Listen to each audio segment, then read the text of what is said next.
Some people believe the ship lying at the bottom of the Atlantic isn't the Titanic at all. According to one of the most persistent conspiracy theories out there, the White Star Line secretly switched their brand new luxury liner with her older sister ship, the Olympic, all for an insurance payout. So what's the story here? Did White Star Line carry out the most ambitious insurance scam in maritime history, or is this a story that falls apart the moment you check the evidence? Today we're going to walk through the theory, what actually happened, and why most historians say the Titanic swap never happened. If you enjoy historical mysteries like this, click that subscribe button to keep up with our future releases. To understand why this conspiracy sounds believable, you have to go back to the three Olympic-class sisters: the Olympic, the Titanic, and the Britannic. Olympic was the oldest, reliable, a little worn, a little unlucky. Titanic was the glamorous new flagship.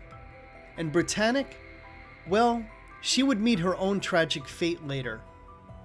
This was the age of the great luxury race. Cunard had the Lusitania and Mauretania, so White Star wanted something bigger and more comfortable, even if it wasn't the fastest. But in 1911, Olympic collided with the Royal Navy cruiser HMS Hawke. The damage was serious, repairs were expensive, and worst of all for White Star, insurers ruled the company was at fault.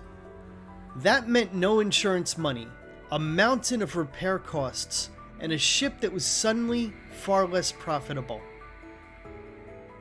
And right here, in this moment of financial pressure, the insurance conspiracy theory finds its foothold.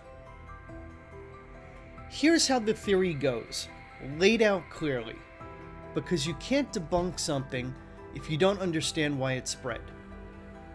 Believers argue the Olympic was so badly damaged, so expensive to repair, and possibly uninsurable, that White Star decided to swap her identity with Titanic. In their version of events, the Titanic that sailed in April 1912 was actually the battered Olympic, wearing a new nameplate.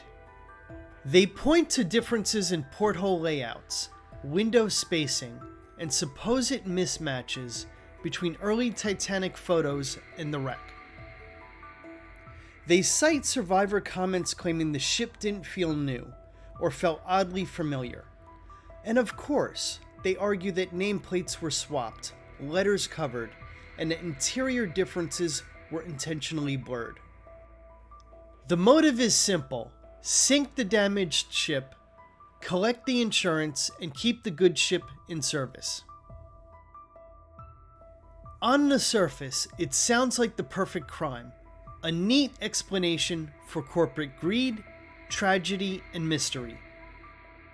But how well does it hold up once you look at the actual evidence? Let's start with something simple: how shipyards keep track of their work. Every major component of both ships was stamped with a unique yard number. Olympic was 400. Titanic was 401. The wreck has hundreds of pieces marked 401.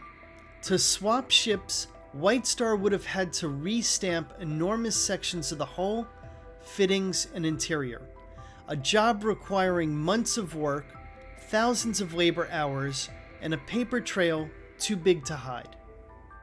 The wreck itself matches Titanic's unique layout, not Olympic's.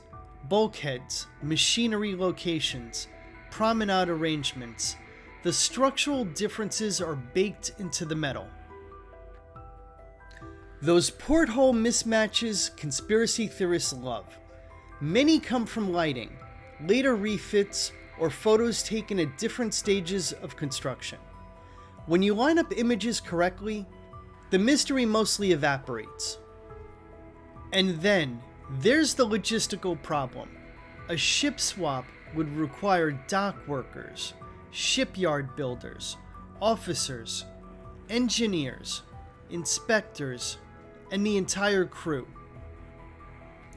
Thousands of people all noticing nothing, all agreeing to stay silent forever. Have you ever tried keeping an office secret between 10 people?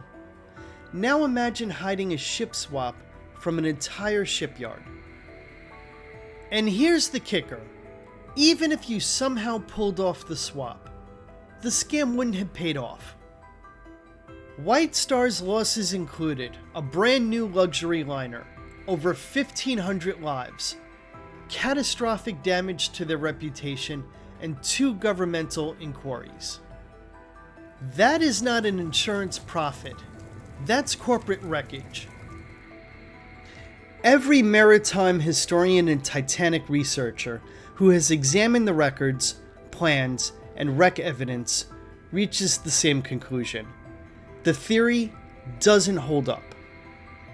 The suspicious pieces collapse once you check original documentation, physical evidence, and basic logistics. So if it's not true, why does this theory refuse to die? Titanic is packed with themes people love: arrogance, hubris, luxury, downfall. It feels like a story that should have a secret villain. People like to imagine tragedies are planned, because if someone caused it, the world feels less random and less frightening. But the real story is already brutal enough.